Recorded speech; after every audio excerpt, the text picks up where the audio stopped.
whatever you owe people, include that in your liabilities.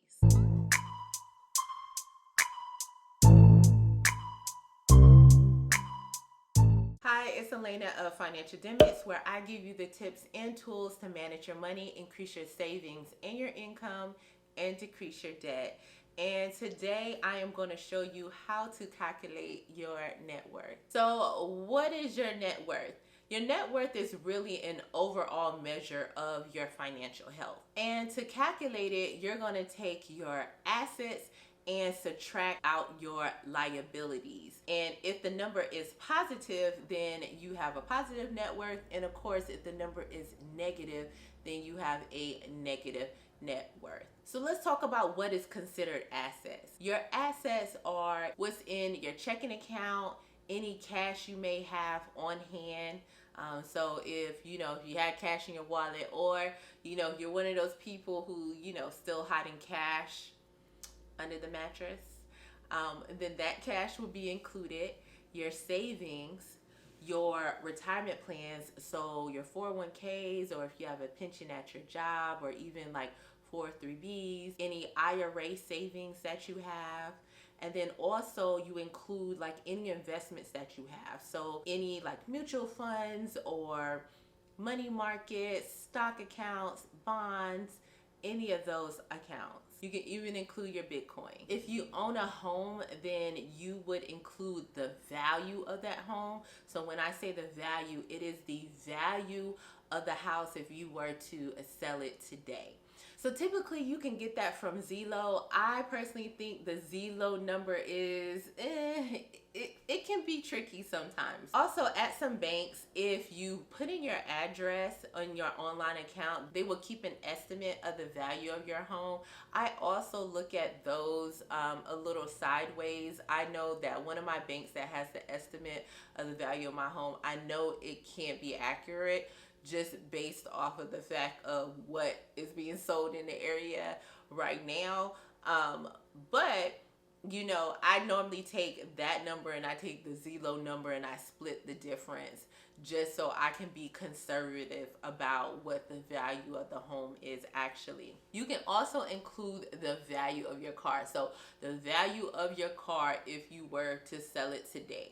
Now, if you have a hard time figuring out your value of your car, you can look it up on Kelley Blue Book, and you have to be realistic about what type of condition it is in, but that can give you an estimate. At this point with my car is older. I don't really include it in the numbers, and so I don't include it. But if you have a newer car, then of course you may want to include the value of that vehicle.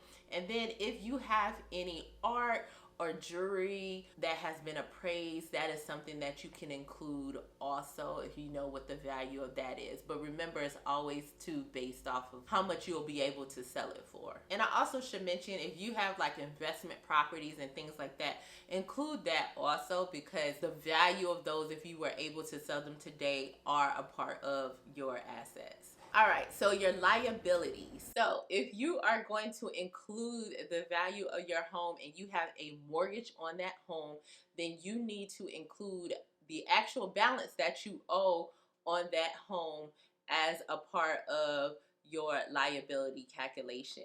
The same thing with the car. If you have a vehicle that you own on, you need to include the balance on that loan, your student loans, any credit cards that you have, personal debt, any 401k loans, any taxes due, medical debt, just whatever you owe people, include that in your liabilities. And similar with if you have the additional investment properties, whatever mortgages, if you have mortgages on those properties or any type of loans on those properties, then include those too. And also, I was about to forget, make sure that you include if you have a line of credit on your home. Include that also. So basically everything you owe. Now, once you total up all of your assets and total up all of your liabilities, then you should know what you have for your assets and your liabilities. You're going to take your liabilities and subtract them from your assets, and that's going to tell you whether or not you have a negative or a positive net worth. Just for example, let's look at Erica's numbers and calculate her net worth really quickly. Erica has a car that is worth $15,000 if she was to sell it today. She has a checking account with $1,000 in it. She also has a savings account with $10,000 in it and a 401k with $25,000 in it, which gives her total assets of $51,000. She owes $10,000 on that car loan. Her credit card balance is $2,500. Her student loan balance is $25,000, which gives her a total liabilities of $37,500.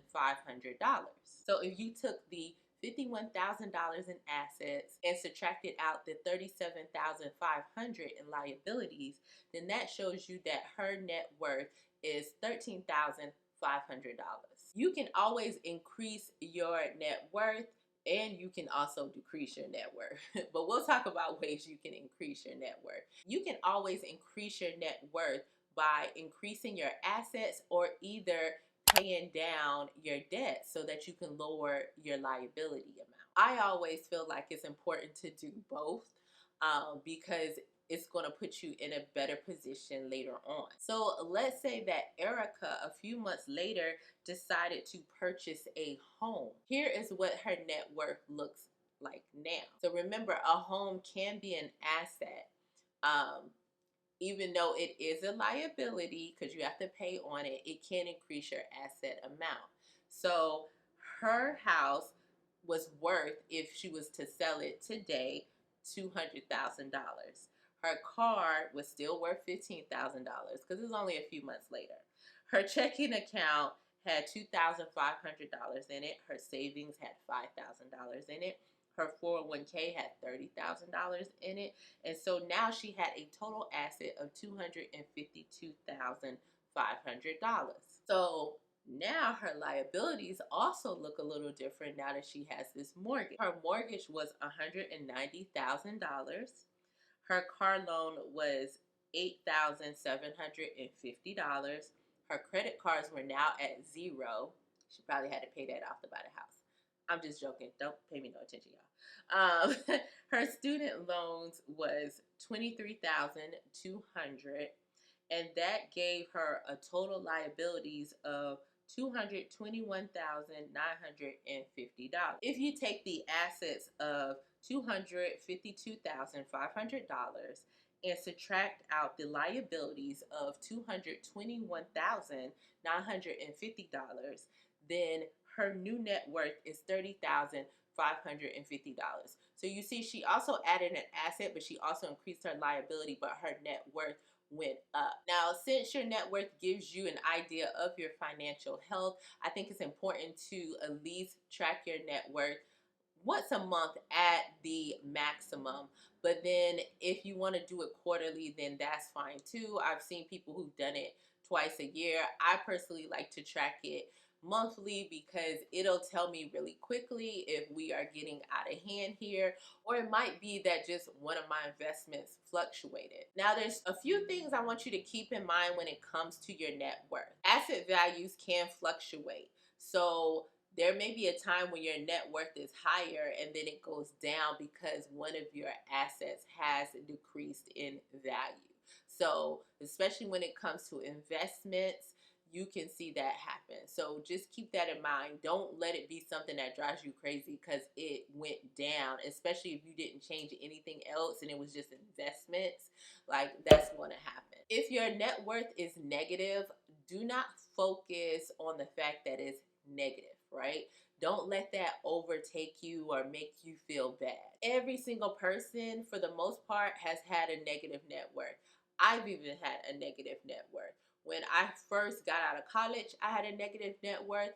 I ended up buying a house and my net worth went positive. But then when we had the Great Recession, the value of my house dropped below what I actually owed on it. I was underwater. So guess what happened to my net worth? Went back negative.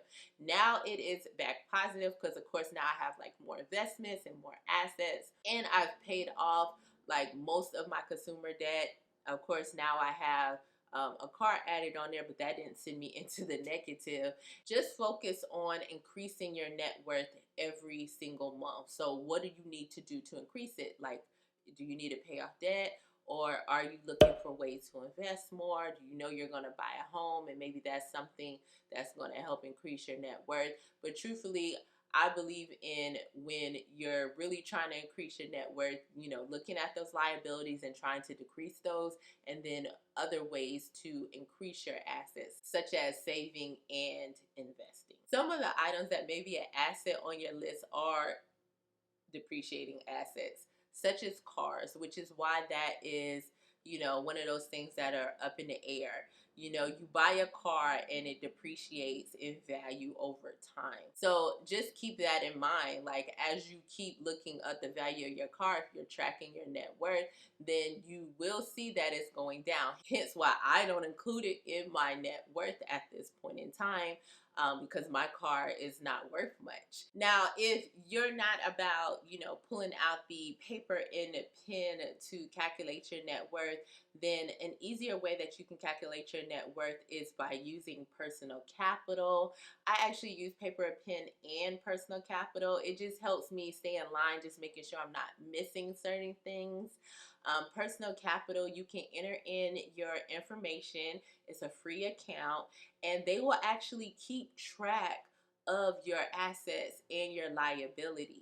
So you can easily check on your net worth every month, and it just makes it easier. So I will calculate my net worth. I like the process. I do it, and then I go and check and see what personal capital says, just to get an idea where I stand, and also just to see, like, especially when I mention about Zillow, like, sometimes the numbers are a little off, so I just would like to get an idea of where I am. So I have a link to personal capital below. It is a free account, so if that's the way you want to actually track your net worth, then click that link below. I hope this video was helpful for you. Let me know if you track your net worth on a monthly or a quarterly basis in the comments below. And if you like this video, please hit that thumbs up button so that it can get out to more people. And if you're not subscribed, go ahead and hit that subscribe button. I am trying to get to my goal of 1,000 subscribers before July 31st. So I would really appreciate it if you hit that subscribe button and share it with your friends, especially the ones who y'all trying to get y'all money right, so that you will have more options and opportunities in the future. So thanks for watching, and I'll see you next time with an all new video.